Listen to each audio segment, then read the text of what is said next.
Let's see how this works. We're told to use 6 rectangles to find estimates for the area under a curve here from x equals 0 to x equals 12. And like we have some notation here, L6, R6, M6. We will get to all of this.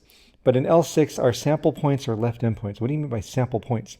Well, okay, so we're going to use 6 rectangles. That's key. And that's 6. That's why we see L6, R6, M6. So that's what the 6 is doing there. I'm going to create 6 rectangles here. All right, here we are. Let's look at, well, getting ahead of myself.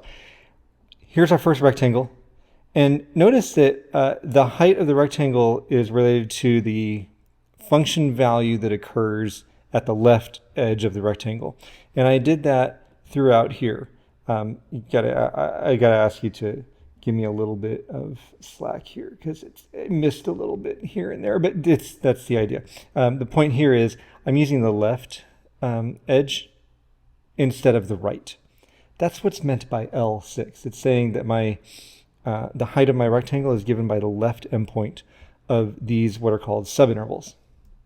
And the width of each subinterval is denoted delta x, and in this case it equals 2. We're going for equally spaced subintervals, and because on the x-axis we go from 0 to 12, we're using 6 subintervals. That gives us a width of 2.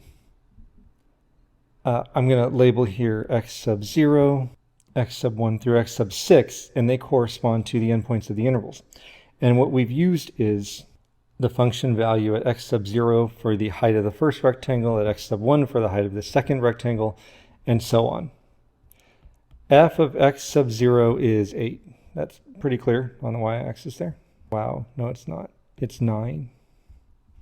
F of x sub 1, I'm going to say is, like, if that's 9 up there, that looks like it's maybe 8.75. I'm going to approximate it, 8.75. And then here, f of x sub 2, that looks to me like it's like 8.2. And you'd say, like, you're making it up. Yeah, I know I am. I'm estimating. For f of x sub 3, it looks like we're maybe 7.2.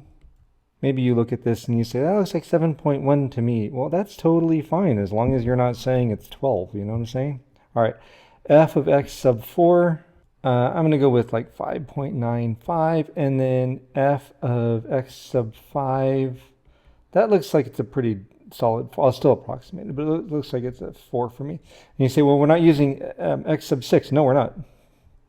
There's nothing to say about that. We didn't need it.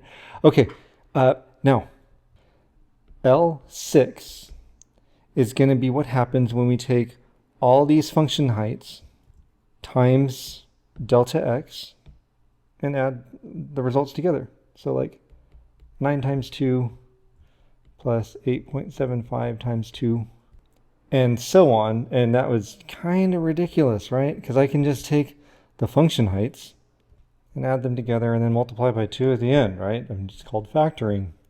And I really should indicate that these are approximations, right? So squiggly equals there, squiggly equals there. And I get that, whoops, L6 is approximately 86.2. Now, being that that was L6, that was an approximation of the area using the left endpoints of each subinterval as the height of our rectangle.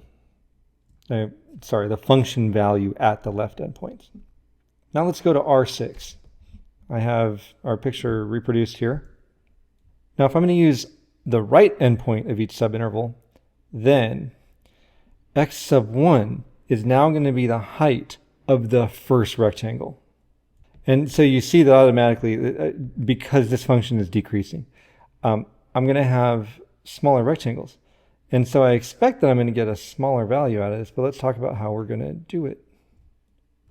Now you'll notice for the very last rectangle, I'm now using x sub 6 because that is the right endpoint of that subinterval. And now I need a function value there.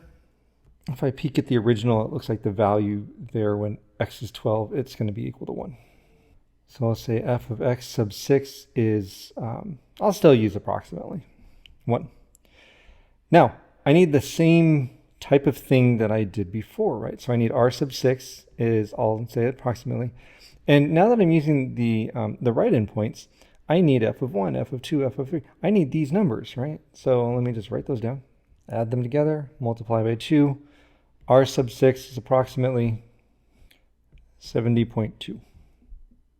Oh, and I should make clear that for this, we're no longer using the former heights of the rectangles. But I'm sure you got that already. All right, now if L is left and R is right, what is M? The midpoint. So we're doing the same thing, but now we're taking midpoints to be x sub 1, x sub 2, x sub 3. There are still 6 of them, and delta x is still 2, because we're still finding areas of 6 rectangles. But now we're going to use the function value at each midpoint to be the height of each rectangle. And now we have to generate all new estimates of the function heights. F of x1, I'm going to say is 9.97. I know. Okay. I mean, who's that specific with 9.97? But I don't know. It's really close to, 8.97. Geez, I'm having trouble with that one, aren't I? All right. And then it looks like f of x2 is pretty close to 8.5. F of x3, I'll spare you all the details. And then I use like 7.9, 6.6, 5.02 just for fun, and 2.85.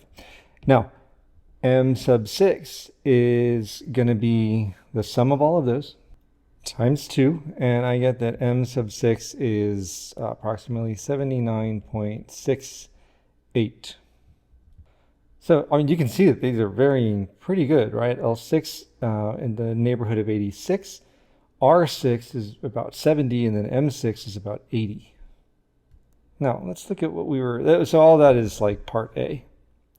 Let me go ahead and just box all those. Okay.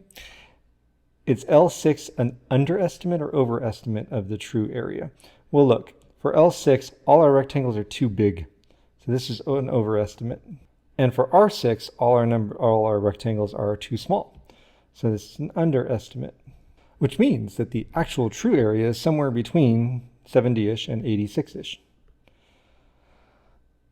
Which of the numbers L6, R6, or M6 gives the best estimate? I think it's M6. And the reason is, for L6, all of the rectangles are too big, right? There's no denying that. For R6, all of the rectangles are too small. They're all underneath the function, right? And here they're all above the function, if you will. For M6, each rectangle splits the function, so part of it's too high and part of it's too low, and I think that that tends to offset each other, at least some. So the way I chose to word that is M6, because rectangles aren't either completely above the curve or completely below the curve. But you would come up with any wording that makes sense to you.